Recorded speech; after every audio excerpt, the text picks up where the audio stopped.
أمزين وصولك يا البدر السنيل ولا شفاك وكلام حسودك ورقيب اللي ضاير بيك أفغراض عدولك 5 عدية محبوبي معاك وحفظت قدومك عن مكاني ونقل مجيك أمزين وصولك يا البدر السنيل ولا شفاك وكلام حسودك والرقيب اللي داير بيك حاربت جيوشك راح مكسور الجيش اللي غواك وقلعت خيولك كان سيفي غادي يبريك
إله إلا الله الله أكبر الله أكبر الله أكبر وسبحان الله لا إله إلا الله الله أكبر الله أكبر الله أكبر سبحان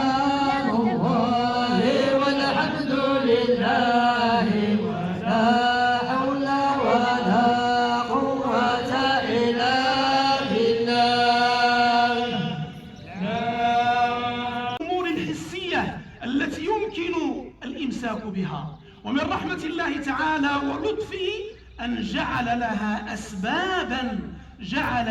أسبابا وهذه التي يجب أن نأخذ بها. من الممكن تحصيل السعادة باتباعها.